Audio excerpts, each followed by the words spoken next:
Salve Maria Imaculada, seja muito bem-vindo nesse nosso primeiro vídeo oficialmente.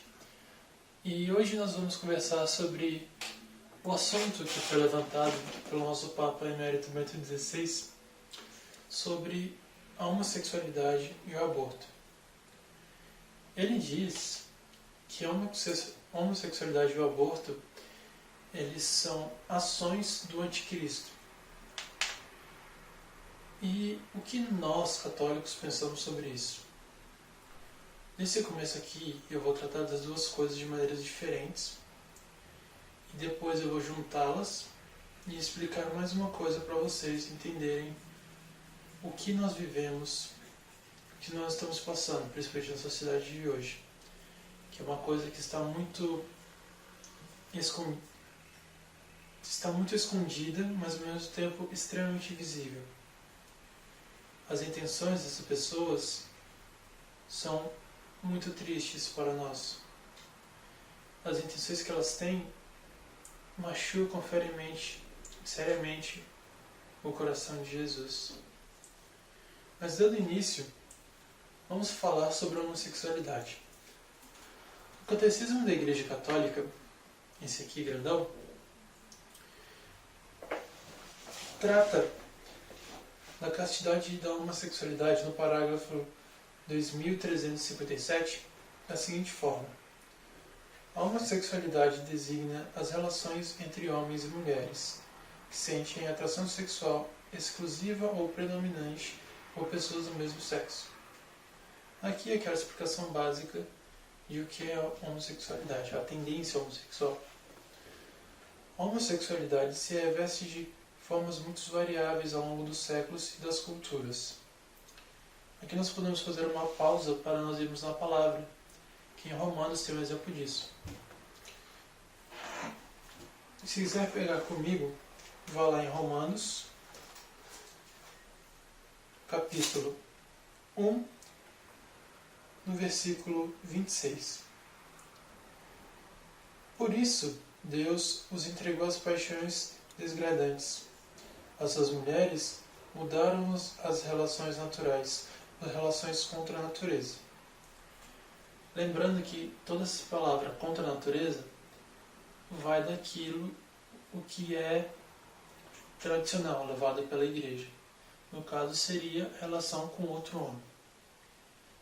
Ir contra essa naturalidade seria relações com outras mulheres.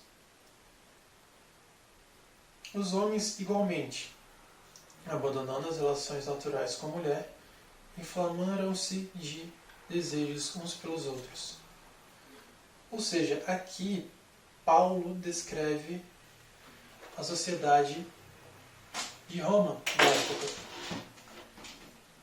Que Roma eram conhecidas, em alguns casos, pelas suas casas de banho. Essas casas de banho eram compartilhadas. Havia dos homens, das mulheres, e nisso ocorriam muitas orgias entre ambas as partes, nesses mesmos locais. Esse é um exemplo bem antigo para que nós tenhamos noção que esse problema da homossexualidade não é algo recente, e sim algo de muito tempo atrás.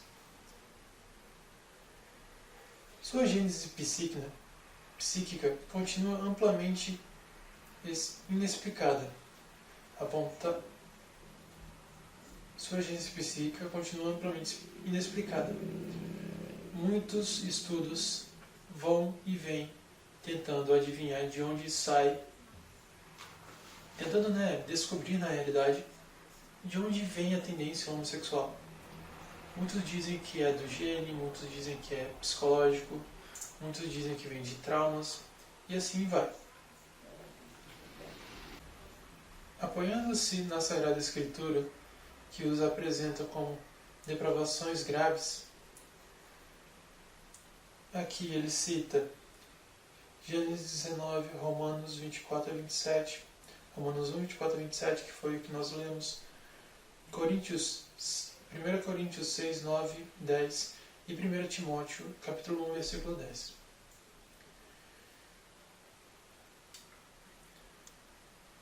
A tradição sempre declarou que Os atos de homossexualidade são intrinsecamente desordenados, ou seja, normalmente não tem controle.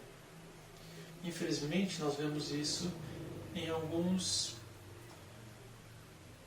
grupos de ideologia gay, que infelizmente acontecem essas coisas. São contrários à lei natural, fecham o ato sexual ao dom da vida, não procedem de uma complementariedade afetiva sexual verdadeira, em caso algum podem ser aprovados. O que diz aqui é que, de maneira nenhuma, a homossexualidade pode ser aprovada. E principalmente quando há o ato sexual, esse ato sexual dentro do casamento explicitamente tem um motivo, a razão de gerar uma vida. Se por algum motivo maior essa vida não ser gerada, é a consequência. Mas a razão deve ser isso, gerar uma vida.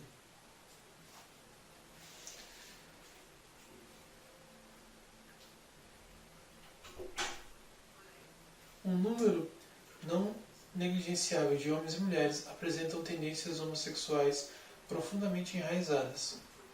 Essa inclinação objetivamente desordenada constitui para a maioria uma aprovação. Isso aqui fala daquilo que nós sempre vemos, não sempre, mas na grande maioria das partes, aquela pessoa que quando percebe que tem tendências homoafetivas, ela fica em dúvida. Ela fica em dúvida entre consigo mesma, fica em dúvida se o que ela está sentindo é apenas momentâneo ou se é realmente dela.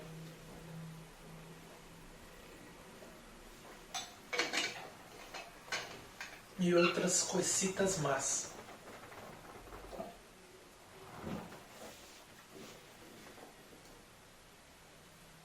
E também comenta: devem ser acolhidos com respeito, compaixão e delicadeza.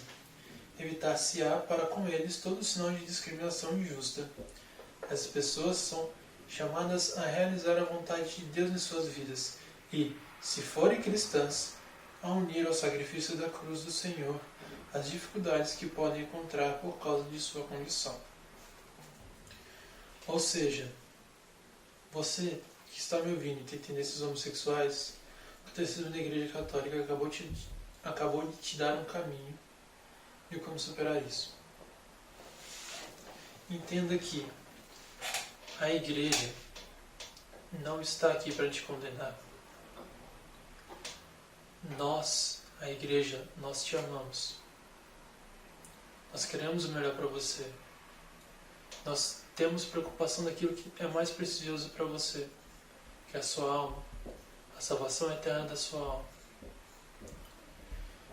E nós temos noção, porque nós também somos pecadores.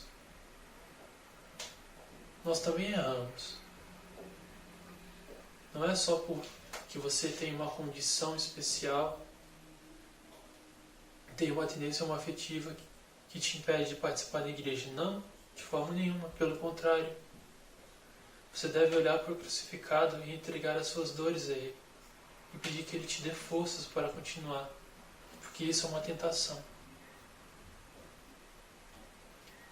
Se você é cristão e está me ouvindo, se você é católico apostólico romano e está me ouvindo, perdão, e tem tendências homossexuais, homoafetivas, entregue a sua tentação, a sua dor a Jesus Cristo crucificado.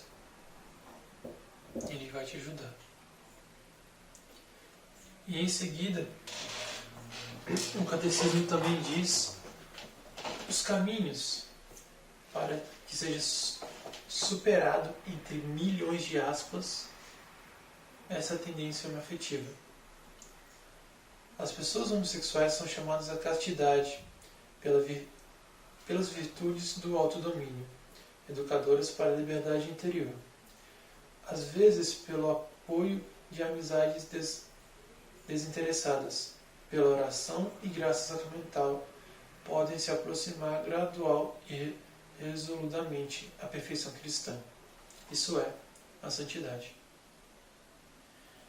A pessoa homoafetiva, homossexual, pode ser santa?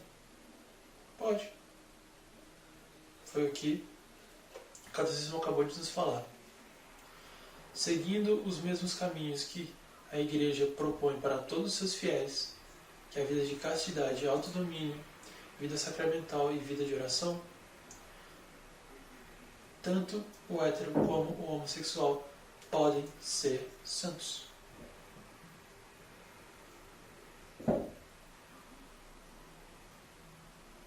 Interessante, né? Todos nós, independente, o Concílio Vaticano II deixou isso bem claro. Todos nós temos um chamado para a santidade. Independente do nosso estado.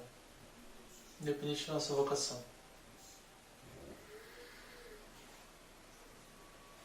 Ou seja,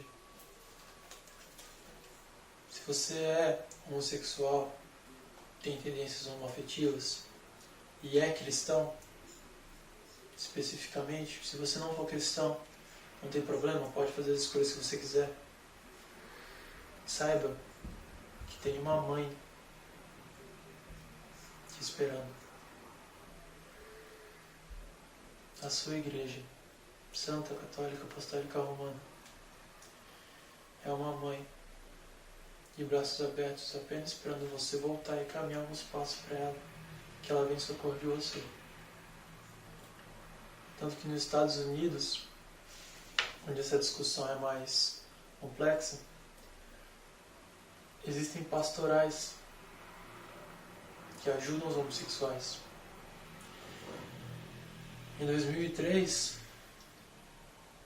foi escrita uma carta chamada Considerações sobre os projetos de reconhecimento legal das uniões homoafetivas. E lá ela deixa claro que uniões homoafetivas não são aceitadas. Nas próprias palavras, diz assim: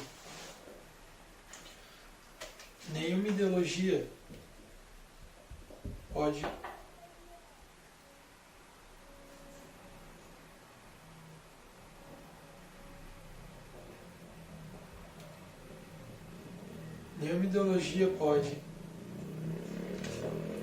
cancelar no espírito humano a certeza de que só existe matrimônio entre duas pessoas de sexos diferentes.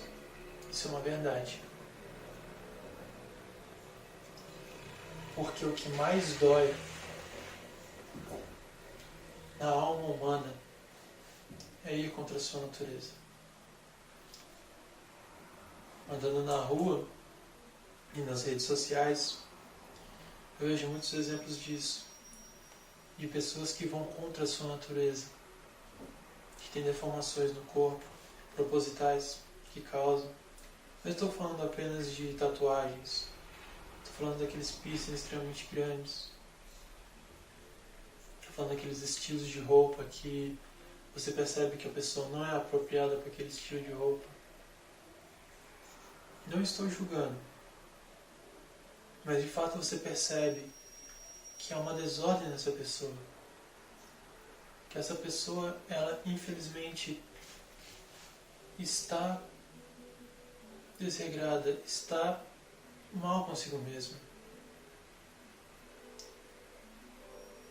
E se for da escolha da pessoa não ser cristã e optar por não seguir esse caminho que a igreja coloca, tudo bem. Não tem problema nenhum. Mas aquelas que decidem por esse caminho, por favor, se agarrem muito forte a ele. Perdão. Porque é uma libertação.